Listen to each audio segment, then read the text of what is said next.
Hello there everyone, this is DB again, and today I'm going to round out my lecture on how to speak fast, fluently and naturally. Remember, this is the second part of this video series.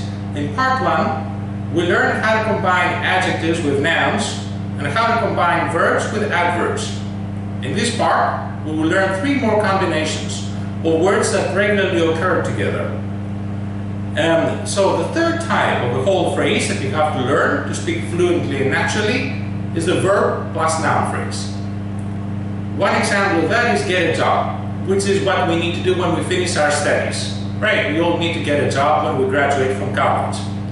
So let's say if you're watching us from Mexico or Spain, that you are thinking in Spanish and you're saying, I want to say in English, quiero decir en inglés, ¿cómo puedo hacer una pregunta? Quiero decir hacer una pregunta.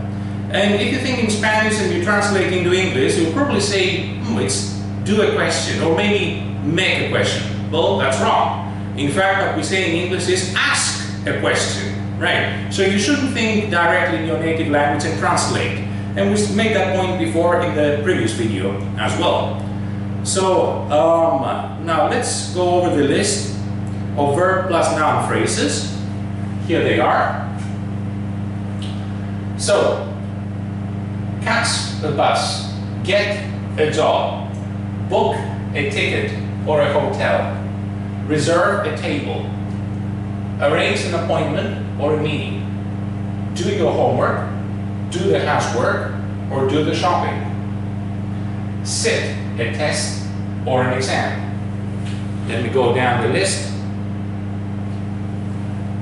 Send your CVs, attend interviews, tell a joke or tell somebody the truth, say something, pay a compliment or pay attention, take a break or take a rest, raise a family, throw a party, do a project,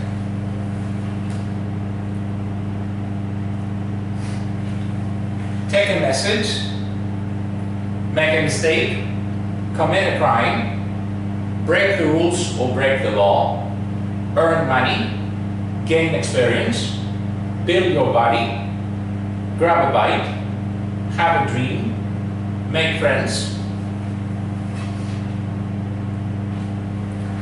build a nest, answer the door, ask a question, suffer some damage or suffer a lot of damage, sustain an injury, stage a strike, and launch an attack. So, the best way to learn these phrases is by completing 2 types of gap-filling exercises. First, you start with the verbs and you add the nouns, and then you reverse the process and you look for the verbs that come before the nouns. Let me show you how you can do that. You start with this exercise where you have to add the missing nouns. As you can see, you have the verbs, and then next to them you have a blank, and you fill in the blank with a missing noun. So what do we catch? We catch a bus. What do we get? We get a job. What can we book? We book a ticket. What can we reserve? We reserve a table at a restaurant. What can we arrange? We can arrange a meeting, and so on and so forth for the rest of them. And then you reverse the process and you do the exact opposite, which is you try to supply the missing verbs. So now you have to do the opposite. What do we do with a bus or with a job, with a ticket? We've gone over them already, so let's look at some others. Let's see, so what do we do with a break, with a rest, or with a message? That's right, we take a break, we take a rest, or we take a message. What do we do with a family? You see, in some languages you might say things like make a family, but in English, as we saw earlier, we say raise a family. What do we do with a party? Do we do a party? No. Do we make a party? No. We throw a party. Of course, we can say organize a party or have a party as well. What do we do with a project? we do a project. What do we do with mistakes? We make mistakes or we try to avoid making mistakes. What do we do with crimes? Do we make crimes? No, we do not make crimes, we commit crimes. Not us, but some people commit crimes. Okay, those people who commit crimes also break the rules or break the law. Okay, what do we do with money? Do we gain money? No, we don't gain money, we earn money, but we gain experience. So you get the idea, and this is going to help you, if you learn those whole phrases, to use the right words in the right context. Now let me move on to the second type of phrase for today, which is prepositional phrases. Now these prepositional phrases consist of a preposition followed by an article and then a noun, or maybe just a noun. They're very useful because we add them to the basic structure of a sentence. Remember what types of phrases we've learned so far? We've learned verb plus adverb, adjective plus noun, and verb plus noun. So with these three types of phrases, you can form any kind of sentence you need. But sometimes you need to add some more information to the basic information of the sentence. For example, sometimes you may want to know when you're going to do something, or where something is. That's when we use a prepositional phrase. And something else about these prepositional phrases is that they're highly idiomatic. In other words, there are no hard and fast rules about how to choose the correct preposition. You just have to learn them the way it is. And don't ask yourself the question, why is it the way it is? You just got to accept it and learn it. So here's a list of prepositional phrases that will prove useful to you. I would say that these are the most common ones. Let's go over them together.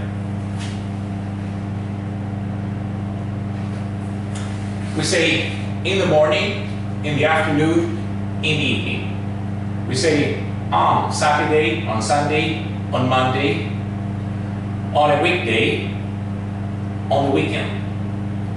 In a few minutes, in a few hours, in a few days, in a few weeks, in a few months, in a few years.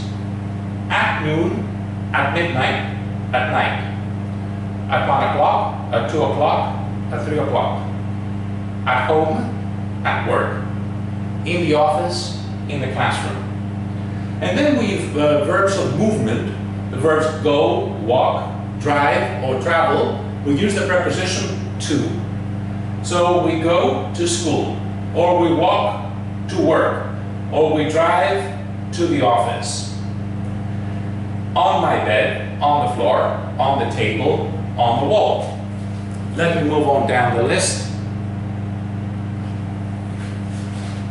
In the middle or in the center of, at the top, at the bottom, at the peak of, by the door or near the door, by the fireplace, near the fireplace, at the corner of the street, on this side of the street, on the other side of the street, at the stairs, up the tree, up the hill, up the mountain, down the hill or down the mountain, down the road or down the street, or along the road, along the street, across the lake, across the bridge, across the street, through the garden, through the park, or through the woods. And the word woods here means forest, through the forest. Outside the house or outside the city.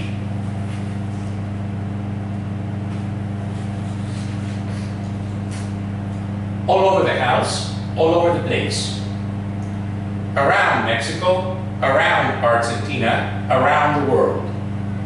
According to the report, according to the newspaper, according to the radio. On the internet, on the radio, on the social media, on television. In the newspaper, in a magazine, in the press. With a GPS or without a GPS. I don't know about you, but I always try to travel with a GPS. Because if I'm without a GPS, then I'm gonna get lost. Instead of milk, instead of coffee, instead of meat. And for you, in phrases like, I'll do it for you, or I'll buy it for you. So how can we practice these prepositional phrases? Well, an effective way to learn these phrases is to play a little question and answer game. So you ask yourself, where are my keys? They're on my bed. Or they're on the table. Or you can improve it a little bit and say, I left them on my table. I left them on my bed. Or you can ask, where's the teacher right now? He's in the classroom. Or where's the boss right now? He's in the office. Or what am I going to do in a while? I'm going to go jogging through the park. Or I'm going to go for a walk through the woods.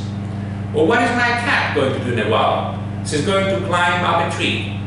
Okay. So the best way to learn prepositional phrases is by thinking where the best place to find something is or to do something is. And finally, we move on to adverbial phrases. Here they are. So adverbial phrases can modify a verb or a whole sentence. An example of an adverbial phrase is as quickly as possible. So for example, somebody has sent you an email and you think to yourself, I need to reply to this email as quickly as possible.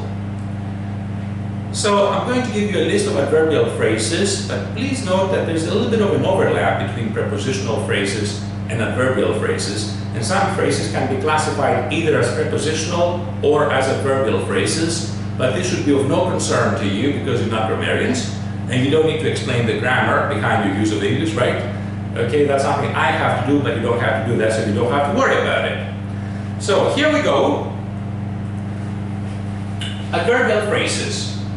Fortunately, unfortunately, surprisingly or surprisingly enough, personally, in my opinion, as far as I'm concerned, on behalf of Perfect English, which means representing Perfect English, which is where I'm presenting this lecture to you from, okay, I represent Perfect English, in order to, or so that, in addition, which means this and that, and yet, which means despite that, as a result, which means because of that.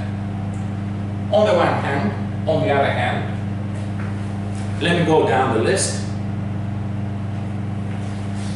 Right here, right there, very soon, as quickly as possible, in great surprise, with great respect, after the lesson, after the meal, once a day, twice a week, 3 times a month, 4 times a year, once in a while, and from time to time. So, here's an exercise to learn how to use these adverbial phrases properly. Take 2 ideas and try to link them. Say, for example, think about the English language and say, English is very useful today. In addition, it's fun to learn. Or you can say, English is very useful today, and yet, some people refuse to learn it. Or you can say, English is very useful today, so I'll try to become totally fluent in it. Okay. Or, let's say another exercise you can do on your own is to ask yourself the question, how often do I clean my bathroom? Now the answers will vary depending on how neat and tidy you are and whether you live alone or with other people maybe. So some possible answers might be, so how often do I clean my bathroom? I clean my bathroom once a day. I clean my bathroom twice a week. I clean my bathroom 3 times a month. I clean my bathroom 4 times a year. I clean my bathroom from time to time. Okay. So let me recap this lecture. To learn to speak English fast, fluently, and naturally, you should follow 2 steps. And here they are. Let me make sure that you can see them clearly. So the first step, as you can see right there, is to memorize and practice whole phrases, not individual words. Okay, that's terribly important. You should not be learning individual words, separate words. You should be learning and memorizing whole phrases. And don't ask yourself the question, why do English people or Americans say it this way? Okay, that's the way it is. I don't know if you've heard the song, I love you just the way you are. That's what you should be doing with the English language. You should love the English language just the way it is. Okay, accept it, and then don't worry, in no time at all, you'll be able to speak it fast, fluently, and naturally. And the second step in that process is to limit yourself to using only those phrases that you've learned before. Do not use anything else. So you should limit the range of your thoughts to only those thoughts that include the phrases you've learned so far. Okay? But add more and more phrases as you go along and you learn more English. You should assimilate more and more phrases in your active vocabulary. Again, phrases, not words. Okay? And if you do that, in no time at all, you will learn to speak the language fluently and naturally. Of course, this requires discipline and willpower, but I assume since you've been watching this video, you already have discipline and willpower. Okay, so this is the end of this video. I hope you found it useful. Watch out for more videos from Perfect English, the only language school outside the US or the UK that produces these types of videos. Bye bye, see you soon.